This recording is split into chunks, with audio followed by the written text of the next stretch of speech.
Hello and welcome to the Tuesday Tell-All. It's Tuesday already, September 26th. We're already at the end of September. It's getting darker, earlier.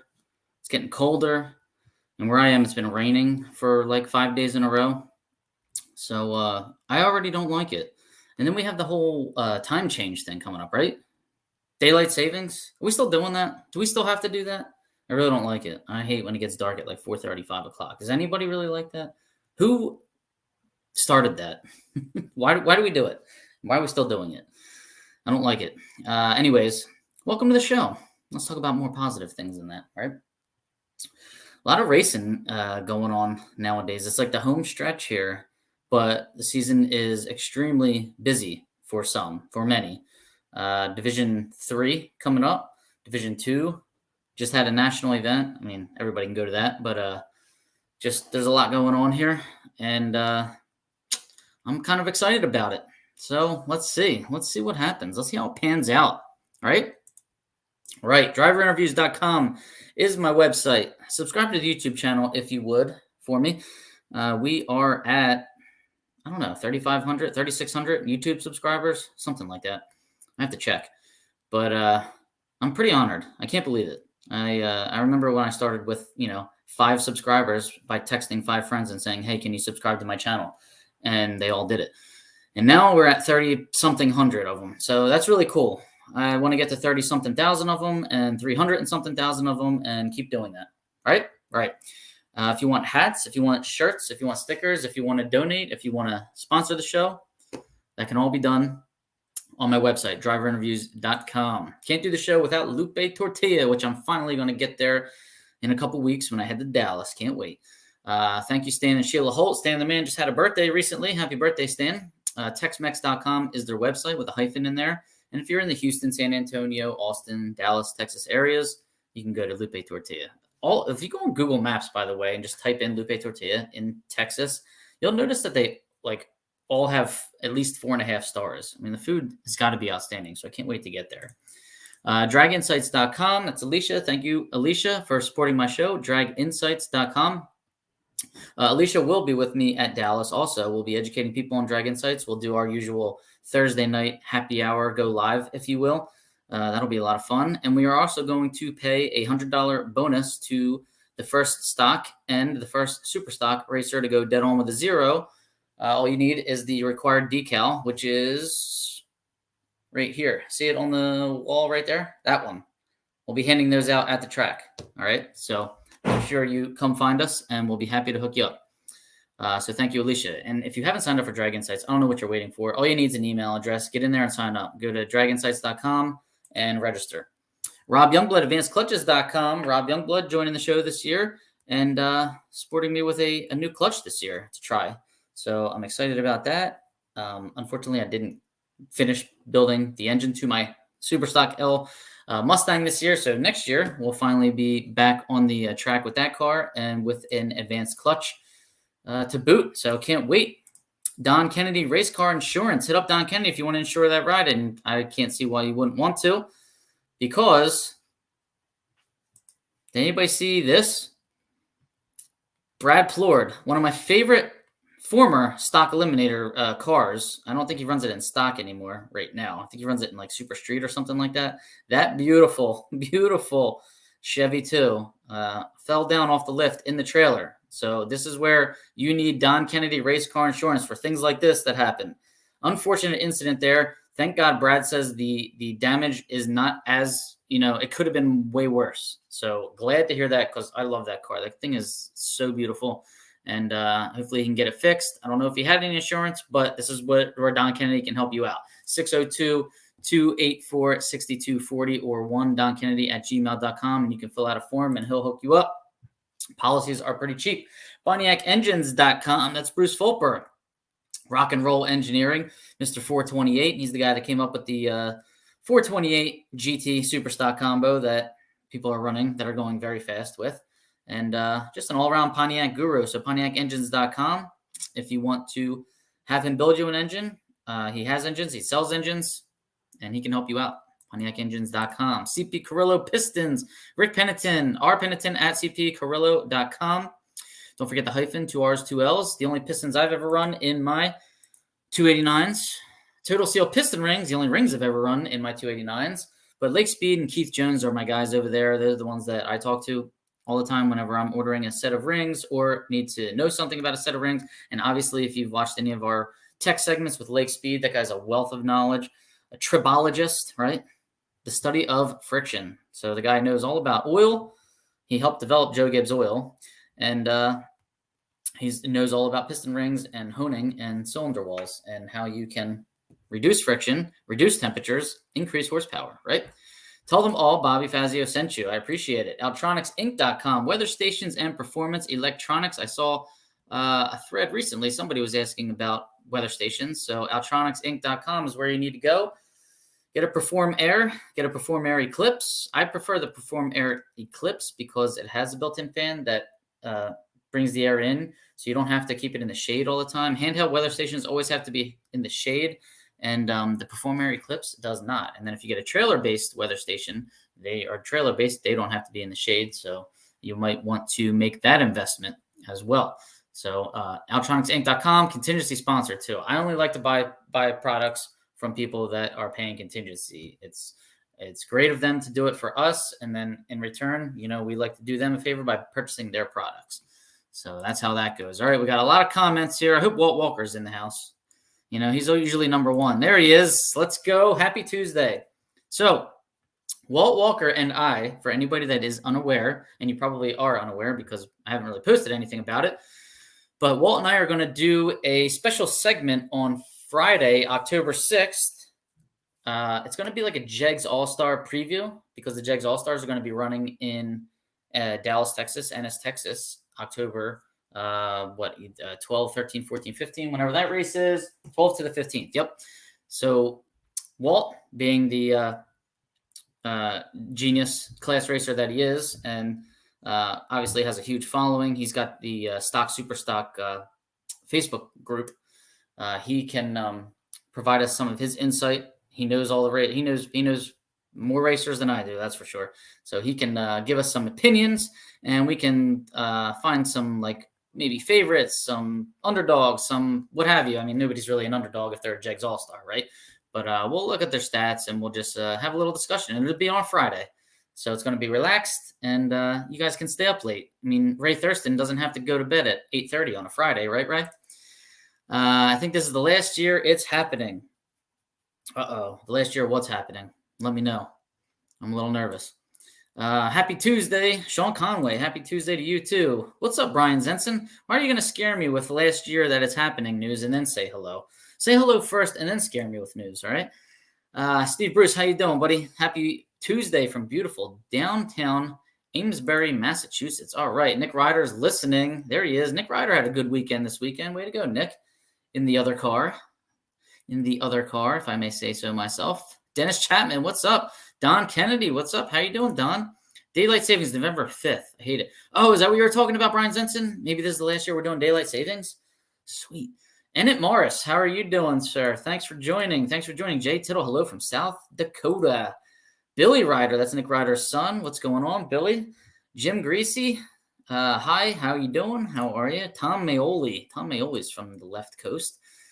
Sacramento announced it's closing at the end of the year. Stop it. No more. Where are you supposed to race in California? Pomona, twice a year, if you're a class racer, and Sonoma. And what else is Irwindale still there? Hopefully, 8th Mile. I mean, where else? Bakersfield, right? But there are a couple street tracks that could be coming. So at least that's good. A couple muffled cruise nights, Friday night test and tunes, maybe. I think they're going to be having those.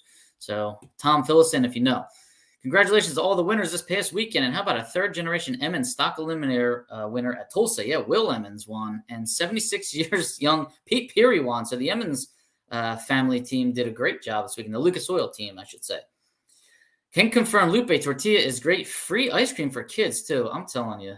They are super, super generous, by the way. I know I was talking to Stan recently for Veterans Day and Memorial Day. I mean, he goes all out, he said. He spends a lot of money to make sure that the veterans are well taken care of. So he's a generous fellow. I appreciate what he does. Craig Galtieri, see you in Dallas, my man. How you been? Good? Walt Gamble, how you doing? Will Emmons in stock. Isn't that amazing? Young guy. How old is Will Emmons anyway? Don't give up, SoCal. More tracks coming. Oh, I hope so. I hope so. Luckily, Brad had unloaded the Nova that rides underneath the Chevy too, right? He didn't have any cars under there. Oof, good God. That was scary looking. Fast Eddie Byler. All right, everybody, we're going to take a moment to talk about Fast Eddie, who was my media guy, my pit crew, all year, and my best, like one of my best friends. He was in my wedding. I was at his wedding. Shoot. But he's leaving us he's in the military. He's in the Air Force, and he's going to go away for a little while. He's done that once already. He did it during the pandemic, actually. So he didn't miss a whole lot here. He was away for about 6 months, and now he's going away again for about 6 months, and I don't really like it. Hopefully it's not 6 months. Hopefully it's only, 2 or 3 months. But we wish you luck, Eddie, and thank you for your service. And everybody, thank Fast Eddie for his service to this country. I'm going to miss him.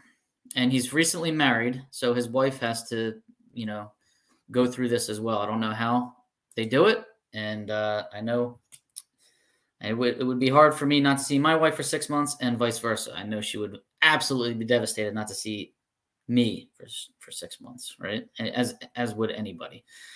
Daylight savings time's going away. Thank God. All right. Should be a good time in Texas. Should be a good time October 6th. Walt, any word on how many divisional races D1 will have next year since ATCO is gone? Maybe a good idea for one track to do a double. I'm hoping Maple Grove is the double. So that really depends on that. We don't have a divisional schedule yet. We have a national event schedule. And to be honest with you, some of the tracks in D1 don't really like hosting divisionals. So I'm hoping, the negotiations go well. I spoke with Kenny Koretsky again a little bit on Friday night. And, he has expressed some concerns about that in the past. So hopefully he and his son Kyle can get that squared away. And we get a couple divisionals and, at least our big national there next year. What's up from Central New York? Jake Cicerelli, Tom Maioli, Redding, California will pick up the Sacramento racers. Oh, good. All right.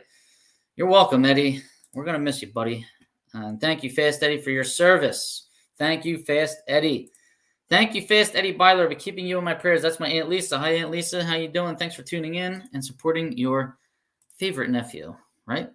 All right, let's get to some birthdays here. Drag Insights birthdays. This is the homepage on Drag Insights after you get your free account.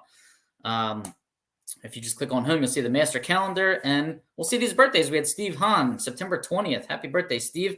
Venice Perno, super stock racer out of Canada, and a heck of a nice guy, by the way. September 21st. Happy birthday, Venice Perno. And Corey Mulhey, September 23rd. Happy birthday, Corey. That was the 3 birthdays this week out of the Drag Insights calendar. So if you are not on Drag Insights, I don't know what you're waiting for. Thank you. Special thank you to Jason DeForest, by the way. Jason DeForest made a generous donation last week, and I really, really appreciate it, Jason. And you know what? I noticed that the karma was in your favor for doing that. I'm not really a big karma person, but I'm going to say karma was in your favor because I noticed that the DeForest family did very well at the Midwest Class Racers Association race this past weekend. So you know what, Jason? Might have been because you made a nice, generous donation to this show, and I want you to know that I greatly appreciate that. The Penny Bender Memorial was on Saturday, September 23rd in Maryland. It was nice to see Bob Bender and racing friends and, commemorate the life of Penny Bender. So Bob is, Bob's hurting as anybody would be right now, but he's getting through it. He's hanging in there.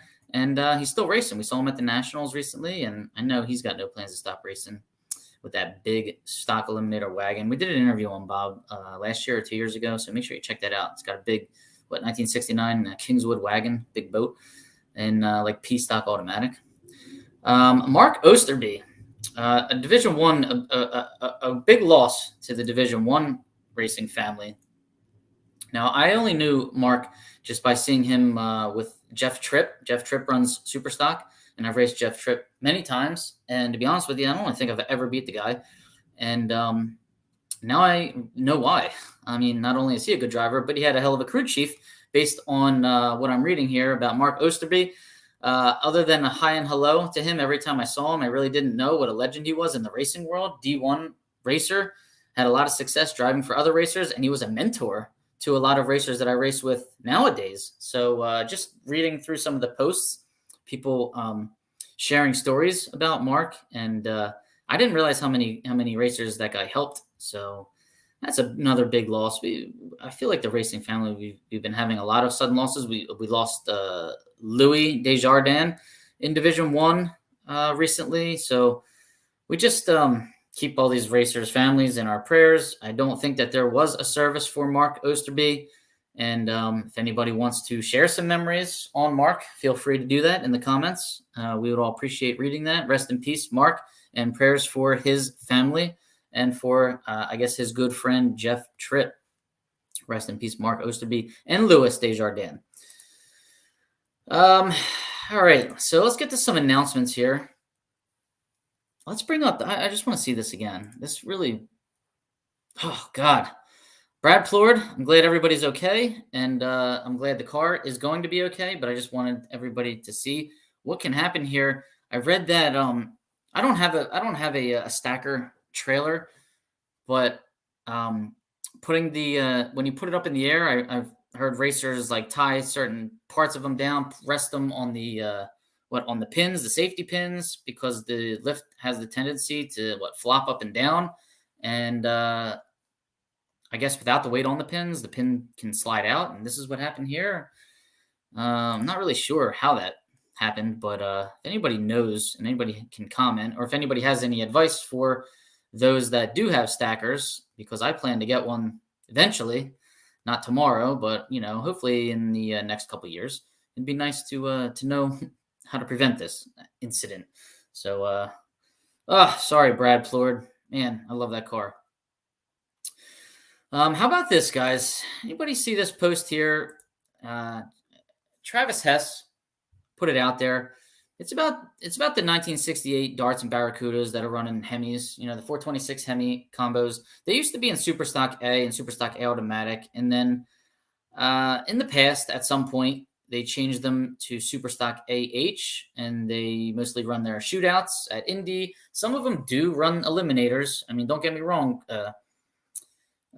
Steve Camella loves running the eliminator in Division One, and he's good. He's good with it. He's got multiple cars though. He runs his red Barracuda normally in the AH, the shootouts, but then he runs his Dart that he has. He's got a 68 Dart in the eliminators at our Division One events and at national events that he chooses to run. So it sounds like Travis here is kind of pushing for Super Stock A and Super Stock A automatic. Put them back in those classes so that they can run in the Super Stock Eliminator, and he believes that it'll get some of the old cars back out, but do it with the old rules back when the classes were A and A automatic. So I just don't know enough about those classes to really have an opinion on that. But let me know what you guys think. Any of the Super Stock, A Hemi racers out there, what are your thoughts on this? Do you think this would be good for the class, or good for the Hemi cars? Would it get some of them to dust the cobwebs off and bring them back out that didn't really take advantage of, I guess, any rule changes that have taken place over the last 10 years or so? Let me know what you think. I'm interested. I know this thread went on for a while. So there were people that had some opinions on it. Some people said, yes, good idea. Some people said, no, it will never work. And I'd like to know what you guys think about it. And if Travis Hess or Bucky Hess is watching this show later on, maybe you guys can chime in. So, yes, Don Kennedy, get your stuff insured. Can't afford not to. Just hung up with him. He was making a suggestion. All right, Tom, who'd you hang up with? Ray? Couldn't have been Ray. He's sleeping already. Mark Osterby was a fierce class racer in the day, driving his own car, the Ron Cranston Camaro, and the 69 Camaro convertible owned by Charlie Graff. Pete says, Mark Osterby had a hand in building my stocker back in 2009. He built my carb motor before I switched over to fuel injection. What a great guy. Rest in peace, Mark. And Tom Baker. Oh, so you were just talking to Travis. Hurry up. Call him back and tell him to get on the show and make a comment, will you? Right? We want to hear from him. And we want to be able to paint like him. Right? So anyways, let me know your thoughts. Superstock AH. Going back to A and A automatic for non-shootout class eliminator, right? Let me know. All right, what else do we have?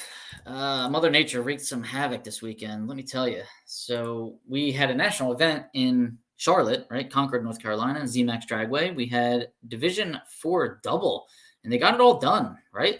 Walt Walker, because I know Walt was there, and he had a pretty good weekend. Saw him going rounds this weekend.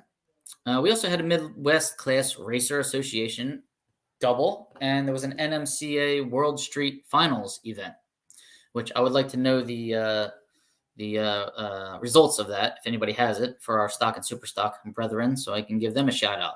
All right, let's start with ZMAX. The number one qualifier in stock eliminator, Clifton Hinson, factory stock C, 2019 Camaro, 911-1 on a 1030 index, so 118.9 under. Hit that trigger.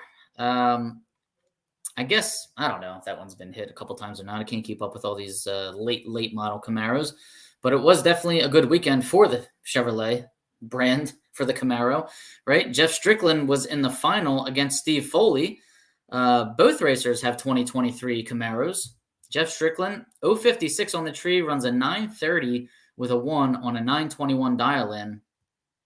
And 056 on the tree is not very Jeff Strickland-like, by the way. But he raced against Steve Foley, who was coming out of a heads-up semifinal round in the 2023 Camaro. And that is factory stock. What is this? Factory stock D, I believe, for Steve Foley, and factory stock C for Jeff Strickland. I, for some reason, screwed that up and don't have that in my notes. I apologize. But Steve Foley was 042 on the tree, dialed at 985 and ran a 10.018. So Steve was 042. He had the advantage on the tree, had a little bit of a shifter malfunction there midway through the run. And that was unfortunate because it slowed him about a 1/10.5, and you can't slow a 1/10.5 against Jeff Strickland. Odds are 99.9% not in your favor when that happens. So Jeff Strickland, congratulations on yet another national event win. Super stock, GTJ automatic, Troy Huntsberry, number one qualifier, and then makes it to the final round. So in qualifying, 980 with a 8 on a 1080 index, 99.2 under. He's running a 90 Camaro, and I believe that is the combo out of a 1989 or 1987 Camaro. I don't know. How's it a GTJ automatic? Walt Walker would know. What is that? It's L98 or something like that, whatever that is, in a 90 Camaro. Somebody enlighten me. Anyways, in the final round, Troy Huntsberry raced against Anthony Bertozzi, who was no stranger to final rounds. As we said, Troy Huntsberry, GTJ automatic, 90 Camaro. Anthony Bertozzi is super stock A modified stock, 98 Grand Am with a hood scoop. Anthony Bertozzi is 036 on the tree, runs an 1154 on an 891 and gets the win. How, you might ask? Well, Troy Huntsberry was 29 thousandths red, dialed at 989 and went 10.11.5. Game was over before Anthony Bertozzi ever left the starting line. So congratulations, Anthony Bertozzi, on your 31st win in super stock. Well, national event win overall, so probably in multiple categories. We had a pretty cool heads-up semifinal round in stock eliminator with Steve Foley, as I said, going up against Steve Johns, the Battle of the Steves. And you know what? We actually have that. I think we have that on video somewhere. Let's see if I can find it. Let's see. I know I had it. I just need to find it. I need to find it. Right? Come on, Robert. Here we go. Let's see if this works.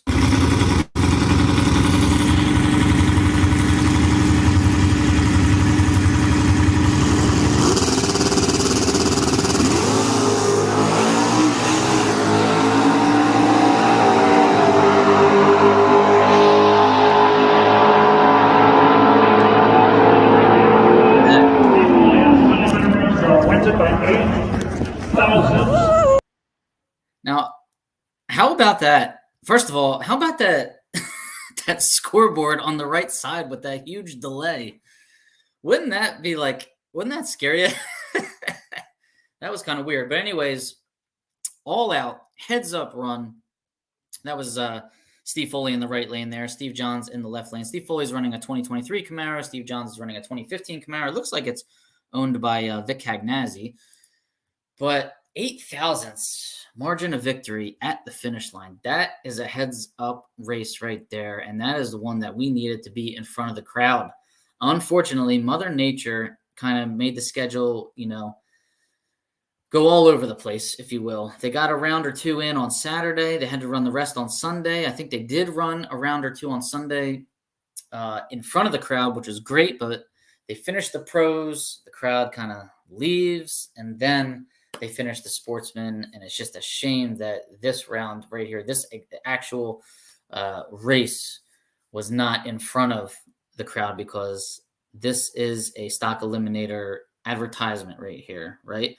Balls to the wall, heads up, no breakout. First car to the finish line wins. 2 muscle cars, 2 Camaros at that of differing years. 8 thousandths separating them, a couple inches down at the finish line. So that's really cool. There was also a heads up run in stock limit I was really looking forward to. Tim Barrett versus Jim McMahon in the so Barrett's got a 69 Camaro and G-Stock automatic. McMahon is a Corvette, a red Corvette. And man, that had all the ingredients, right? But Barrett went red. They both just coasted to the finish line. I was looking forward to that one. I know Barrett was going to put that one on the bumper. So it would have been a heck of a race. Maybe we need to do a rematch somewhere. Maybe a match race somewhere. Maybe just a side race. Maybe NHRA will just let us, bring them to the Dutch Classic, and maybe on like Friday before, while we're still qualifying, you guys can just have a rematch. I mean, it's an open, right? There's no horsepower factor. Let it hang out. Mike McMahon, not Jim McMahon. My bad. Yes, that was very cool, wasn't it? Dave Katz listening from Michigan. We got it all done in Tulsa. I know you did, man. I don't know how either. Double race on a rainy weekend. That's pretty crazy.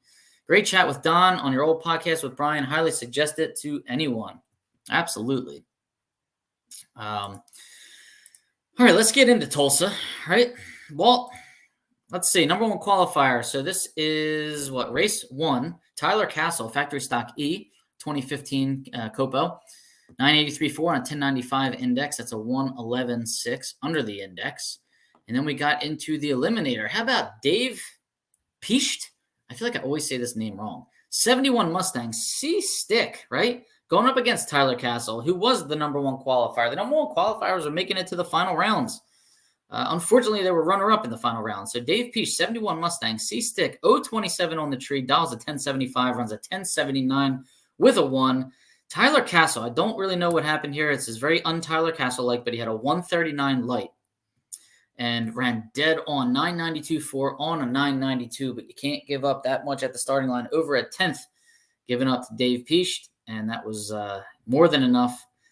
Dave gets the win. That's his 4th divisional event win. So congratulations, Dave. Number 1 qualifier in Superstock. He's here right now. He might still be listening. GTG Automatic, Craig Galtieri, 2002 Cavalier, 943.1 on a 1040. That's 969 under the index. If Craig's here, he can tell us what combo he's running in that GT car. Might be the same one that Troy Huntsberry was running. So the motor out of a 1989 Camaro, I believe. Chris Cheney got the win in the eliminator. 88 Camaro, GTK automatic. So I don't know what Chris Cheney's running on these GT cars. Alvy Merrill in a 68 Camaro raced against Chris Cheney in the final round. So Alvy's got a Superstock G automatic 68 Camaro. Sounds like a Wyatt Wagner type car right there. Probably a 350. And Chris Cheney, GTK automatic 007 on the light. Wow, 1023.7 on a 1022. Not gun shy at all in the final round. So over by 17th thou. Alvy was 061 on the tree, giving Chris a ton of room down there. Alvy breaks out 999.5 on a 1002. So getting there second, and I believe still breaking out. Breaking out, and I believe getting there second. So Chris Cheney, congratulations on your 9th divisional event win. And since Walt Walker's here, let's give him a shout out. Walt, did you get to the 5th round, quarterfinal, semifinal? So, or 4th round. Let me see. No, 5th round. 5th round, Chris Chaney had a 004 light against Walt. He came guns loaded there. 004 light against Walt. So congrats, Walt. Semifinal, man. So race number 2, I guess Tyler Castle was pissed off and decided he's taking that number 1 qualifying spot again. And he's going to turn it into a win this time. So factory stock E, Tyler, 2015 Copo, gets the number 1 spot, goes 103 under. And that index is 1095. So 991.7 on a 1095. So 103 under. But Tyler did not parlay it into a final round appearance this time. Will Emmons, the young gun, 3rd generation, 69 Camaro A stock automatic, gets the win over Marty Burke in a hashtag the car show. Actually, all these cars are hashtag the car show, but a 65 Coronet in J stock automatic. That sounds like a really cool car. So Will Emmons, 048 on the tree, runs 1039.1 on a 1044, breaking out by about, 449. Marty Burke's 072 on the tree, though, and runs 1177.2 on an 1183. The double breakout, Marty breaks out by more, so Will Emmons gets the win. That is that's a race there where whoever gave up the stripe had the odds in their favor, right? So congratulations, Will Emmons. I believe that is his first win at the divisional level. Lucas Oil Series under the Lucas Oil sponsorship banner. The Emmons family, who puts together probably the nicest, like, first-class presentations when they're at the track. I tell them every time I see them, they're good ambassadors for the Lucas Oil Sportsman Series. They do have a really nice setup. They're all in uniform. The cars are all spotless. The rig is spotless. I like what they do. I like how they have them all lined up slightly on an angle. Like, it's really cool. That's good for us and good for them. I hope they keep that sponsorship for a while. Moving into Superstock. Number 1 qualifier, Stan the Man Holt Lupe Tortilla. GTK stick car, 66 Chevy 2. I believe Stan runs a 305 in there with a 5-speed. He ran 977.2 on a 1075 index. He's 978 under the index, getting that number 1 spot. In the eliminator, though, Pete Peary gets the win. Now he's under the Lucas Oil flag as well, hangs with the Emmons Factory GTE Pontiac Sunfire, 2005 Sunfire, against Jeff Heffler in a 55 Chevy Bel Air. How cool is that? Factory GTC. So both drivers are running late model Copo engines. So I'm not really sure what year engine they are running, but I wish they would start putting that on the cars, on the stickers, and on the on like the results. Like if I go on Drag Race Central, I want to see that in there. I want to see 2005 Sunfire, 2015 Chevrolet engine, right, and the cubic inches. That's what I want to see. Okay, but maybe we can work on that. Pete Piero's 033 on the tree, dead 0, 922.0 on a 922. Oof, in the final. How about Jeff Heffler, though? 029 on the tree, dead on 958.9 on a 958. So, and by a couple of thou, Pete Peary gets the win. So Pete was at a 4 thou disadvantage on the starting line, but a 9 thou advantage at the finish line. So we're going to say that he won that one by 5 thousandths of a second at the finish line. Congratulations, Pete Peary. That's his 7th win at the divisional level. That is some good racing there. Man. All right. I need a little breather. Who's commenting here? McMahon is definitely fast. I know that would have been a hell of a heads up. Jim McMahon definitely played for the Bears, though, right? Peach. So there's no T at the end. Peach. All right, I'll get it right one of these years. Thanks, Brian. Dave Rowan the Gears, great guy and great 3rd-generation family of racers. Chris hadn't run in almost 2 years, too, I believe. First race back for him. The first race of the double was Chris Chaney's first time running Superstock in nearly 3 years, and he's an Oklahoma guy who had never won in Tulsa. Wow, interesting. So gets back out after 3 years and, man, seals the deal and does it in convincing fashion, especially with those lights. And he's got a lot of nerve cutting a 004 against you, Walt. We got to have a talk with him. All right, so that was some good racing there in Tulsa. Walt, how far did you get in that second race? Give us a little update there. while we get to the results courtesy of Brian Zenzen from the Midwest Class Racers Association. So, Brian, this race was in Brainerd, if I'm correct, right? And let's see the results here. They had a Friday shootout. Number one qualifier was Larry DeForest. That's Jason's father. Larry's got a Mustang 2010-ish Mustang, I think, with a 428. Jordan Juergens got the win, though. And the runner-up was Jason DeForest, who has a, I'm going to go with 05-ish Cavalier in Superstock, GTB automatic, somewhere around there. So congratulations, Larry DeForest, on your number one qualifying position. Congratulations, Jordan Juergens, on winning the event. Congratulations, Jason DeForest, on your runner-up. That was Friday, shootout. Saturday got rained out, so Mother Nature hit Brainerd as well. So, yes, Brainerd, okay, I'm correct. Mother Nature hit Brainerd. Mother Nature hit Charlotte. Mother Nature hit Tulsa. Mother Nature was showing no mercy this weekend. Mother Nature hit Jersey for like 5 days in a row.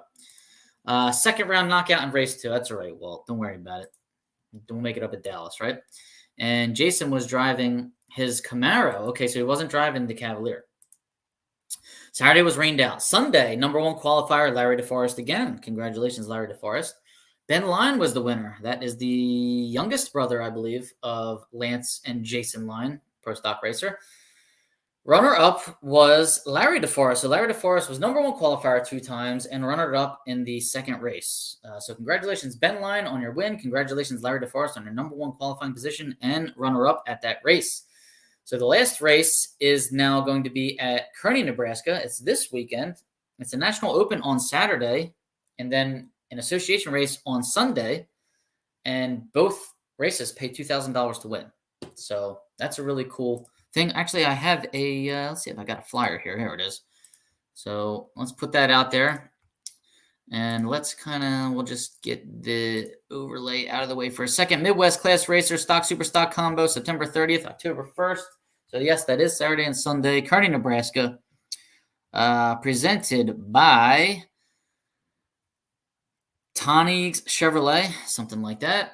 NHRA National Open Saturday. You get a grade point on Saturday, and you get to win some money on Sunday. $2,000 to win each day, or $1,000 to runner up. So a nice payout. I don't know what the entry fee is, but with the Midwest Class Racers, it's never really that much, and it's a great deal. So can't afford not to, is what I say to races like that. All right. Raced 7 events this season and been handed 5 00 lights by opponents. Oh, goodness gracious. And those are just, things that you just wish don't happen to you. Just hope that they don't happen to you, right? $100 each day for the entry fee. Wow. We would take that in Division 1 any day of the week. Your guess is as good as mine. I forget what I was guessing, but, 5 opponents. 00 against Walt. What's a guy got to do, huh? Jeez, cut him a little slack, will you? All right. Where else are we? I know I had some more announcements here, but I'm losing track. Oh, yeah. We got, this weekend, we got the St. Louis National event. And then on Tuesday, we have the Class Racer Revival big money race. Here's the flyer for that one. You can win $10,000. This is on a Tuesday, in between a national and a double divisional. So I would definitely, if I did better at the national event at Maple Grove, I was coming out here. Unfortunately, I lost in the second round. There's really no point to me making this trip other than I really, really want to, but I just don't want to make that time commitment and financial commitment right now when I'm really not in a points chase. But $10,000 to win in stock, $10,000 to win in super stock, and $10,000 to win super comp, super gas, comp eliminator, and then $5,000 to win top dragster and top sportsman. I just really think that is a phenomenal deal. And man, good luck to anybody that heads there. I think you'd have to be foolish not to if you were going to be in St. Louis. I wouldn't sit that one out. So national event St. Louis this weekend, Class Racer Revival on Tuesday, and then a double divisional at St. Louis the weekend after that. We also have a Virginia Division 1 event this weekend. That's where I do plan to go. So I will see people there. In Virginia, come say hello.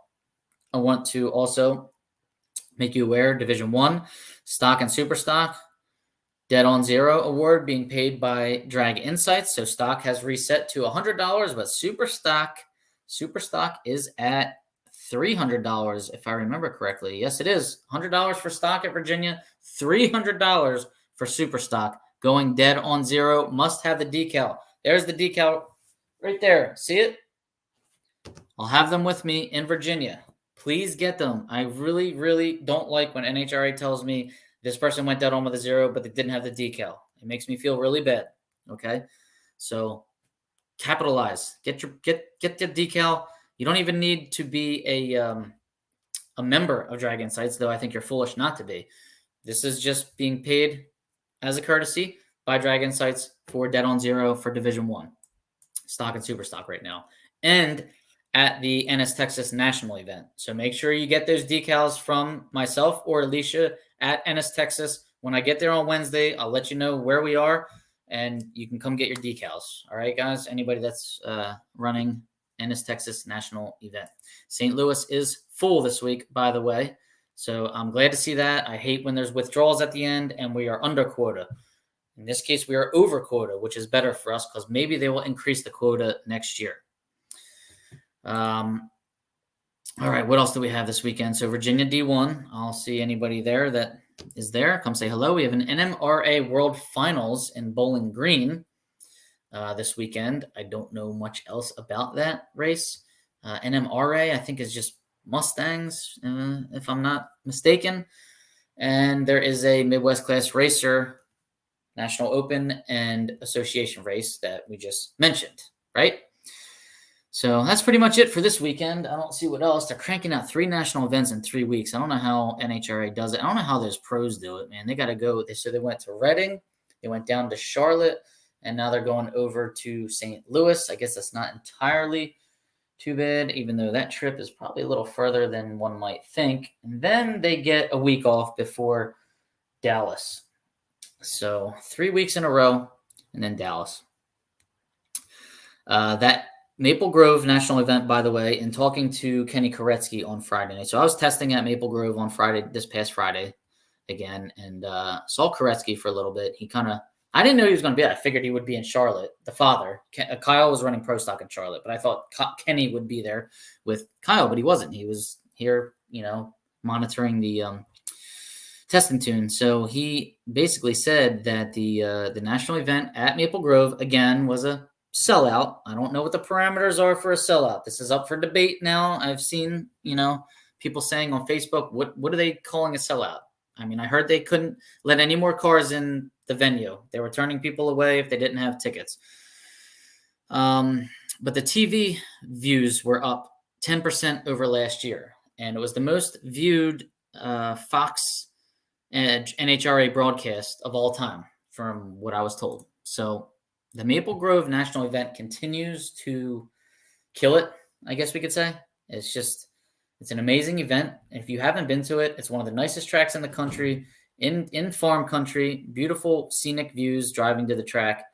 And the crowd is it's always huge. And Bill Bader even said Maple Grove has such a great location, even though it's like in the middle of farm country, because it pulls from some big major metropolitan areas.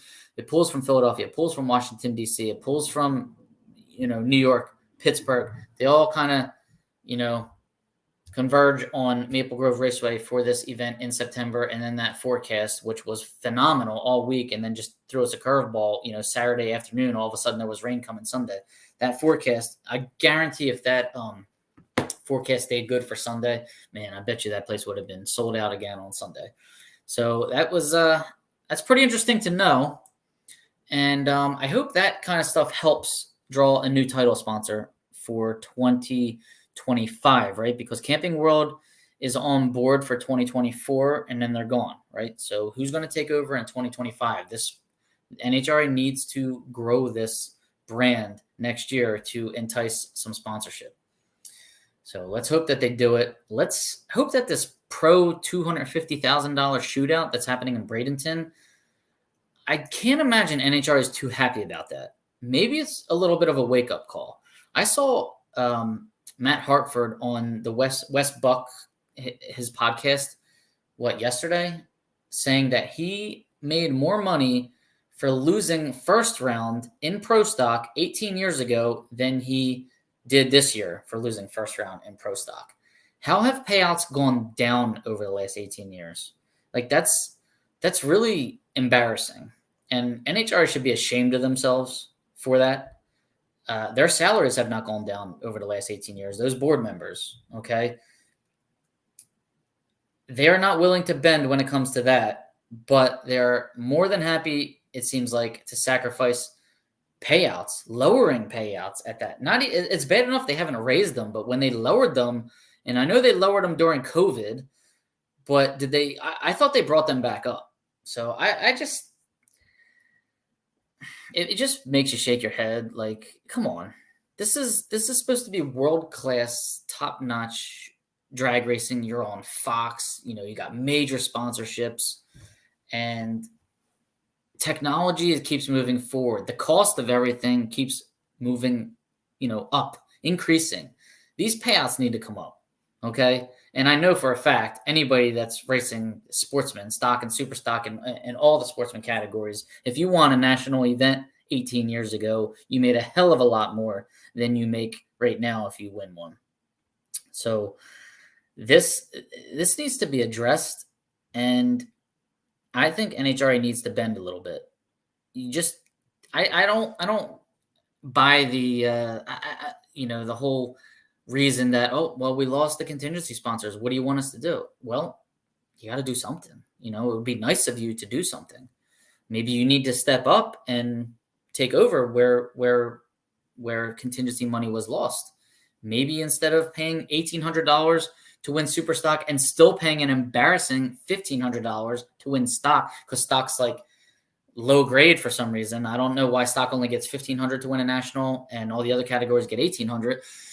But maybe you need to up that to, I don't know, $3,000 at the very least. Like, come on. We're paying, what is it to enter a national? Like $350 now, $340. It goes up by $10 every year, like without any like announcement. And the crew passes, anybody notice they've been sneaking up? Weren't they $85 like 2 years ago? Then there were 90, then there were 95, now there are 100. So I'm buying crew passes for Maple Grove race this year, and I noticed, oh look, they're $100 now. So they keep sneaking up as well. So it's just ridiculous. It just reminds me of government so much, and it just makes me sick. So anyways, yeah, should be a wake-up call for NHRA. Look at all the other organizations that are organizing races, lower cost to enter, and higher payouts, right? Definitely those Midwest Class Racer Association races, they have great entry fees and nice high payouts. There's big money bracket races, they have very high entry fees. I mean, I know they have very high payouts, but isn't it like $1,000 to enter, there's the $1 million races and stuff like that? Like, that's a big entry fee, but it is a huge payout. If we're paying $350 entry fee to run a national event at this point, and you choose to only take 50 cars or 55 cars, shame on you. Okay, is that the reason why the payouts are so weak? Like, I'm not understanding this, and I would love to have a conversation, a nice adult conversation with a board member who can explain this to me and explain why these payouts aren't increasing, why we're not keeping up with inflation and rising costs. So if anybody knows anything, comment and let me know. If you had an insider conversation with them, direct message me if you want. I won't share it if you don't want me to. 370 enter, I think you have to go 4 rounds to get your money back. $100 crew pass too. Well, at a national event, if you win the second round, lose third round, you get $300. So you got to make it to the third round. So me, when I lost in the second round at Maple Grove a couple weeks ago, that cost me $300. I would have liked, to win that second round, get that $300. So third round. But at Indy Super Stock, I believe second round loss, you get paid. So that's pretty cool. I don't know how or why that came about, but I like it. And that's why I want to run super stock at Indy rather than stock. I do think that stock and super stock payouts should definitely be, raise that Indy because we have to qualify. We have to beat the hell out of our equipment to get in the field, right? And then you're trying to win class for a few bucks, which is nice. And then you go out and you run eliminations. I feel like if you have to qualify to make the event, the payout should go up a little bit. So that's just my opinion. Maybe we'll have an episode dedicated to something like that. Yeah, I know the insurance fee keeps going up. So yeah, insurance does keep going up. And why? Premiums keep going up. Coverages keep, premiums keep going up. So, these insurance companies make tons and tons of money off of us, right? And then guess what? They're the ones that can, buy racetracks. But, they can outbid everybody because they have unlimited funds. Anyways, one last announcement, because I thought about it when I was talking about the sellout at Maple Grove. I saw one of the naps came on Facebook. I think Dwayne Hoven was showing me the post on Facebook recently about how, I don't know which nap it was, showed an aerial view of Englishtown Summer Nationals, so New Jersey, back in like the 70s or 80s or something. Aerial view, and you saw cars parked for what looked like miles. And he said, this is a sellout crowd. Okay. What they're calling sellouts now don't seem like they're sellouts. This was a sellout. So, and then I don't remember the whole post, but he went on to say, like, you know what, if that's what a sellout is or something, it makes me want to bring, national events back to Englishtown. So, really? Okay, put your money where your mouth is. Do it. You sold your track to a freaking insurance company or something like that, didn't you? So, yeah, I don't know why Englishtown can't be like a Pomona. Let's just run one national event there a year. I know they do concerts. I know they do drifting. I'm told the drag strip is still there. It hasn't been knocked down. So why not? Why not get Englishtown to host its summer nationals? Bring it back. Once a year. We don't have to have a bracket program. We don't have to have divisionals. I know that's a lot to ask, too much to ask. Let's start with a national event. I'd be more than happy. It was always a lifelong dream of mine to win the Summer Nationals at Englishtown. So let's make it happen. Nap family. All right. NHRA races pay first round winner their entry fee back in most cases. That's amazing. So I would love to see that. Never happened. Never happened came in before I started talking about the Englishtown thing. So I don't know what the other never happened might be. The only thing that goes up is the entry fee. Yeah, I know. Oh, it never happened. Probably the payouts being raised. Well, maybe it will if we just ask NHRA to raise them. Maybe we just need to have a little meeting with them and ask nicely, hey, you haven't raised the payouts in a really long time. They have raised them at the divisional level in Division 1, but they haven't raised them at the national level in a long time. Not since I've been racing. So I don't know the last time they were raised. If anybody does know the answer to that question, put it in the comments below. All right. Good luck, everybody, heading to St. Louis this weekend, Virginia, NMRA, Bowling Green, or Kearney, Nebraska. Be safe. Hopefully Mother Nature shines a little light on us, no pun intended, and stays dry. We would appreciate that, Mother Nature. All right, guys. Have a good one. Take care. Thanks for tuning in. I appreciate it. See you.